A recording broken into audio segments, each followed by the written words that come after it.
क्या आज के समय में प्रेम को समझ पाना कठिन हो गया है? हम आई लव यू कहना तो सीख गए हैं, लेकिन क्या वाकई प्रेम का अर्थ जान पाए हैं? अधिकतर रिश्ते कुछ समय बाद टूट क्यों जाते हैं?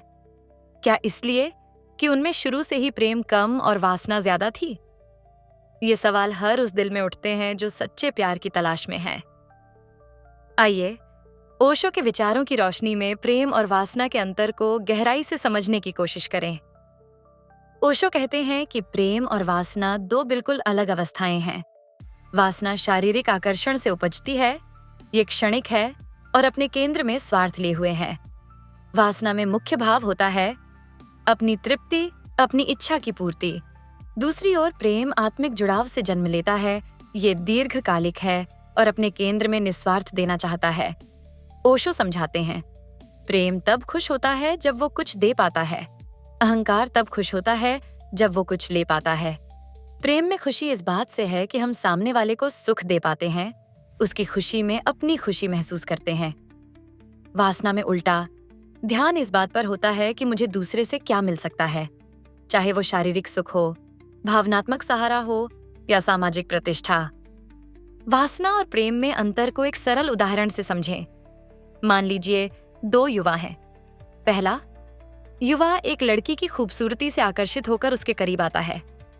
वो बस उसके शरीर, उसके रूप से मोहित है और शीघ्र ही उससे शारीरिक संबंध बना लेता है। लेकिन कुछ ही महीनों में आकर्षण की तीव्रता कम होने लगती है और उथले मतभेद उभरने लगते हैं। वो महसूस करता है कि संबंध में अब पहले जैसी बात नहीं रही, तो वो दूरी बनाने लगता है या किसी और की ओर आकर्षित हो जाता है। ये वासना का रास्ता है, शुरुआत में आग जैसी तेज लेकिन स्थिर ईंधन के बिना जल्द ही ठंडी पड़ जाने वाली। दूसरा युवा भी किसी लड़की की ओर आकर्षित होता है, लेकिन आकर्षण केवल शारीरिक नहीं बल्कि एक अपनत्व का एहसास है। वो उसके व्यक्तित्व को जानना चाहता है, उसके सुख दुख में साझीदार बनना चाहता है। शारीरिक पक्ष वहां भी हो सकता है, पर वो प्रधान नहीं है। समय के साथ उनका संबंध गहरा होता जाता है। आकर्षण एक गहरी मित्रता और समझ में बदल जाता है। जब शुरुआती रोमांच थोड़ा मंद पड़ता है, तब भी एक सम्मान, एक अपनापन उन्हें जोड़े रखता है। ये प्रेम का रास्ता है, शुरुआत में शांत नदी जैसा, जिसमें गहराई और निरंतरता है। ओशो बताते हैं कि वासना से प्रेम तक का सफर आसान नहीं है, क्योंकि हमारी परवरिश और समाज ने हमें प्रेम के बारे में उलझन में डाल दिया है। एक तरफ समाज प्रेम को आदर्श रूप में पूजता है, किताबों, फिल्मों में महान प्रेम कहानियां दिखती हैं, तो दूसरी तरफ यथार्थ में गहरे भावनात्मक जुड़ाव से डरता भी है। बचपन से हमें प्रेम कम, रिश्तों के कर्तव्य ज्यादा सिखाए जाते हैं और वासना के विषय पर या तो रोक टोक होती है या फिर छिप छिपा कर उसे महज भोग की चीज बना दिया जाता है। नतीजा ये कि जब युवावस्था में प्रबल आकर्षण की ऊर्जा जागती है, हम उसे समझ नहीं पाते। या तो हम उसे दबाते हैं, जिससे कुंठाएं जन्म लेती हैं, या फिर बस शारीरिक सुख में बह जाते हैं, जिससे सतही संबंध बनते हैं। प्रेम तक पहुंचने के लिए वासना की ऊर्जा का रूपांतरण जरूरी है और ये सजगता से संभव है। ओशो कहते हैं, वासना बुरी नहीं है, ये तो जीवन ऊर्जा का ही एक रूप है। समस्या तब होती है जब यह ऊर्जा अचेतन रूप से व्यक्ति को नियंत्रित करने लगती है। वासना में जब चेतना का संचार होता है, तो वही ऊर्जा प्रेम में बदलने लगती है।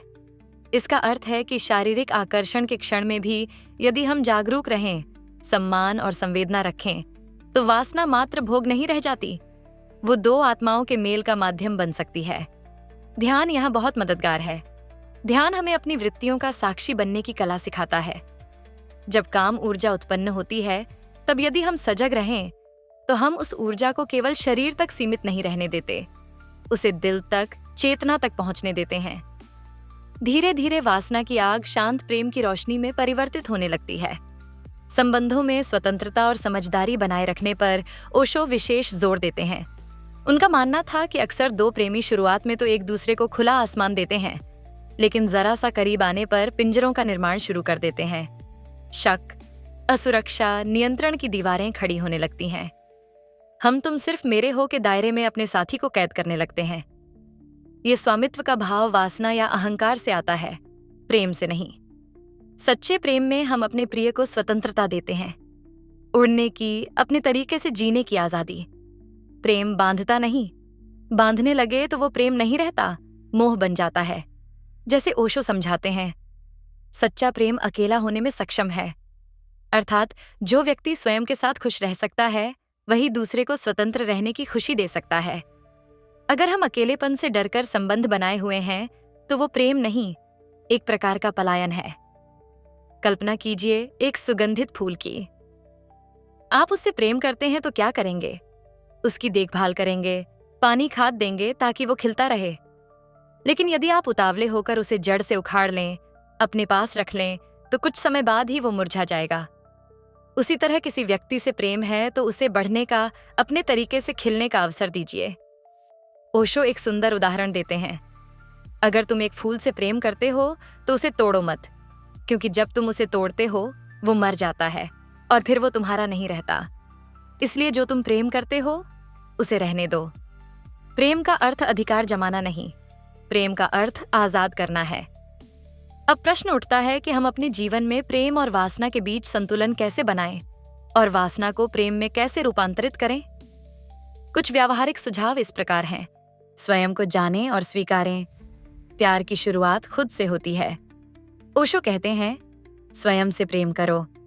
अगर आप खुद को प्रेम नहीं कर सकते तो आप हमेशा दूसरे से प्रेम की भीख मांगते रहेंगे। अपने अकेलेपन को महसूस करें और उसका आनंद लेना सीखें। जब आप अकेले खुश रहेंगे तो संबंध जरूरत नहीं, चयन बन जाएगा और उसमें स्वतंत्रता स्वतः आएगी। रिश्तों में संवाद और समझ बढ़ाएं। केवल शारीरिक आकर्षण या रोमांच पर टिके संबंध जल्दी टूट जाते हैं। अपने साथी के साथ खुलकर संवाद करें। अपनी भावनाएं, आशाएं और डर बांटें। एक दूसरे की बात सुनने की कला विकसित करें। कई बार वासना हावी होने पर हम दूसरे को वस्तु की तरह देखते हैं, लेकिन बातचीत और भावनात्मक निकटता से वो दृष्टिकोण बदलने लगता है। अपने साथी को एक इंसान, एक मित्र के रूप में देखिए, न कि सिर्फ इच्छा पूर्ति के माध्यम के रूप में। थोड़ा अंतराल दें। प्रेम में निकटता जरूरी है, पर बीच बीच में दूरियां भी जरूरी है, ताकि हर व्यक्ति अपनी निजी वृद्धि कर सके। अपने पार्टनर को उसके शौक, दोस्तों, सपनों के लिए जगह दें और खुद को भी वही स्वतंत्रता दें। इससे रिश्ता ताजा रहता है और सम्मान बढ़ता है। याद रखें, दो पूर्ण व्यक्ति जब मिलते हैं तभी एक पूर्ण संबंध बनता है। अधूरे लोग एक दूसरे को पूरा करने के प्रयास में अक्सर संघर्ष करते हैं। ध्यान और जागरूकता का अभ्यास। चाहे आप अकेले हों या रिश्ते में, ध्यान आपको अपनी भावनाओं और काम ऊर्जा को समझने में मदद करेगा। रोज कुछ मिनट ध्यान करके देखें। अपने मन के विचारों और भावनाओं को निरपेक्ष भाव से देखें। जब वासना की तरंग उठे, उसे दबाएं नहीं, बस देखिए कि वो कैसी है। यही देखने से उसमें गुणात्मक बदलाव आने लगेगा। आप पाएंगे कि शारीरिक चाह के पार भी एक गहरी आत्मीयता मौजूद है। प्रेम को उत्सव बनाएं, बोझ नहीं। छोटे छोटे तरीकों से अपने रिश्ते में प्रेम को मनाते रहें। कभी बिना किसी खास कारण के सरप्राइज दें, साथ यात्रा पर जाएं, मिलकर ध्यान या योग करें, नए अनुभव साझा करें। जब रिश्ता जीवंत होगा तो वासना और प्रेम का संतुलन भी स्वाभाविक रूप से सामंजस्य में रहेगा। ओशो के अनुसार प्रेम जीवन का परम रहस्य है। जब वासना जागरूकता की किरण पाकर प्रेम में बदलती है तो हमारे संबंध एक नई गहराई पाते हैं। ऐसे प्रेम में स्वतंत्रता भी है और आत्मीयता भी। ये प्रेम दो आत्माओं को उन्नति की ओर ले जाता है। ओशो कहते हैं, इस संसार में मित्रता सबसे शुद्ध प्रेम है, क्योंकि उसमें कुछ भी मांगा नहीं जाता और कोई शर्त नहीं होती, बस दिया जाता है।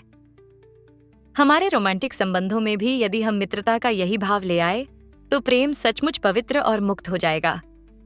प्रेम स्वयं में मंजिल है। जब आप प्रेममय होते हैं तब आप जीवन के दिव्य स्वरूप को अनुभव करते हैं। यदि आपके संबंध में सिर्फ वासना है तो उसे बुरा मत समझिए, बल्कि उसे समझकर रूपांतरित कीजिए। और यदि सच्चा प्रेम मिल गया है तो उसकी कद्र कीजिए, उसमें अपने को खोने के बजाय पाने की यात्रा कीजिए। प्रेम और वासना के इस गूढ़ विज्ञान को आत्मसात करके हम अपने जीवन को अधिक अर्थपूर्ण बना सकते हैं। सच्चा प्रेम पाएं या न पाएं, पर प्रेममय होना हमारे हाथ में है। खुद को प्रेम से भरें, वही प्रेम फिर किसी और की ओर प्रवाहित होगा। जैसा ओशो कहते हैं, प्रेम कोई सेवा या त्याग नहीं, ये तो परम आनंद की अवस्था है। इसमें देने वाला और पाने वाला एक हो जाते हैं। ऐसे प्रेम में जो सुख है वो क्षणिक वासना के सुख से अनंत गुणा अधिक गहरा और आनंददायी है। इसलिए वासना को जागरूकता की अग्नि में तपने दें और प्रेम के सोने में ढलने दें। यही जीवन को सार्थक बना देगा।